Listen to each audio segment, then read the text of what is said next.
Big business loves peacetime, they love prosperity, they love open borders, they love the free flow of goods around the world. The aftermath of the Cold War meant a boon for multinational business. A connected, globalized world enabled more and easier manufacturing and trade than ever before. But pandemic lockdowns and modern conflicts are perhaps ushering in a new era. Globalization isn't ending, but globalization is changing shape. We now see multinational companies rethinking their supply chains, rethinking where they put new factories, and geopolitics becoming a much bigger factor in how and when and where they do that. A geopolitical world that's fracturing along different rivalries and alliances is not what big companies like. That means more expense, more difficulties in doing business. In the midst of this, some countries and companies are finding it best to hedge their bets. There's a much bigger family of economies who have chosen not to take sides in this big geopolitical realignment. The hedging group is growing at a very rapid rate. There's this great position that's presented by this block of non-aligned countries who are doing business with both sides, who kind of represent a hedge that companies can make.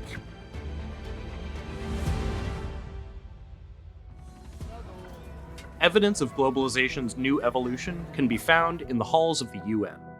Economists have started to look at how countries vote in the United Nations and how they vote at significant moments, such as whether they condemn Russia during the war in Ukraine. And so we've been tracking a series of votes that have happened over the past couple of years. How can China be for peace while it enables Russia's war? We're interested in further understanding how geopolitics, particularly since the start of the war in Ukraine, has shaped various economic blocs and economic outcomes.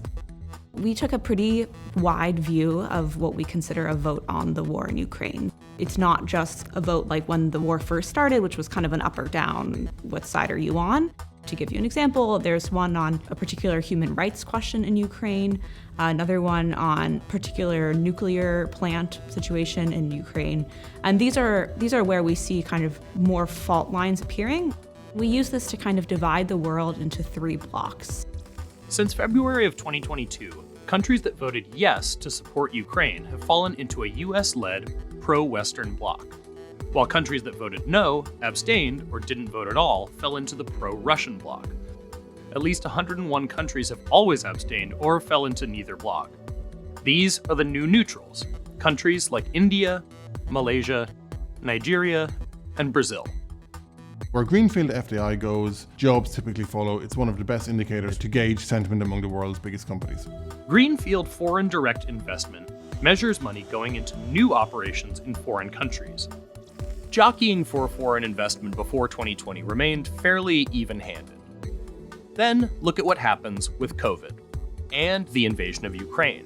Pro-Western investment jumps, pro-Russia investment falls, and new neutrals soar. Greenfield FDI means you're going to build a factory or a plant. You don't build a factory or a plant for a year or two. It means you're there for the long haul. In terms of capturing FDI, South Africa is making clear now to the rest of the world that it's open for business under a new government. Vietnam, that's another one. Poland is one.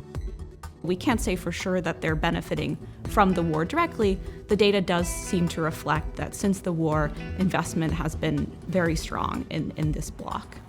These hedging economies aren't necessarily doing anything wrong, but they're certainly willing to straddle the middle of all of this, do business with both sides to their own advantage, and then of course to the advantage of others too. I don't think any of these governments woke up one morning and said, oh look, there's an opportunity here for us to become a hedging economy. We can do business with all sides of this geopolitical divide. I think it's a product of circumstance. They are almost all developing economies and big developing economies. One of the biggest rising economies right now is India. And it's a place that is drawing foreign investment. It's drawing a lot more interest, again, in its economy, the huge value of investing in what is now the world's largest country by population.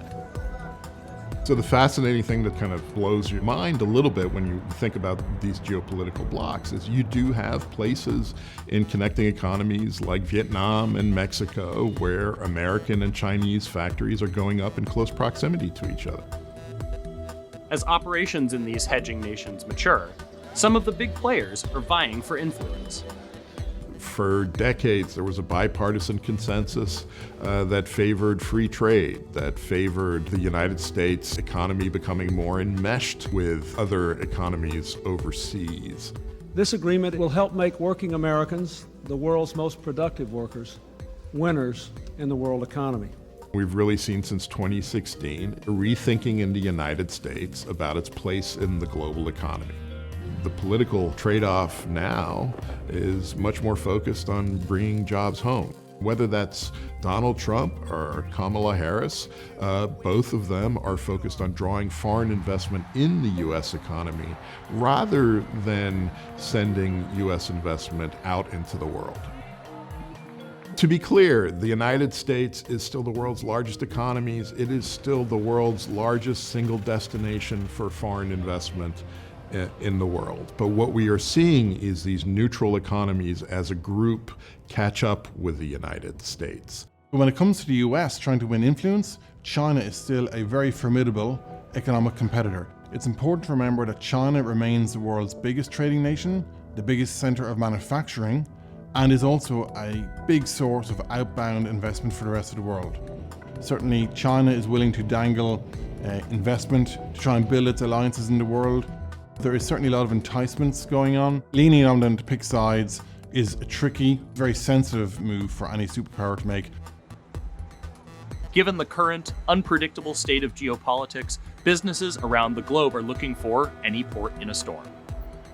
We all benefited from the era of peak globalization. It essentially meant much cheaper production, which meant much cheaper merchandise goods. From everything that we wear to the TVs that we buy. That was the reality of it. That era is now going to take on a different form. CEOs hate uncertainty. No one likes having to realign or dismantle supply chains that you've taken years, sometimes decades, to put in place.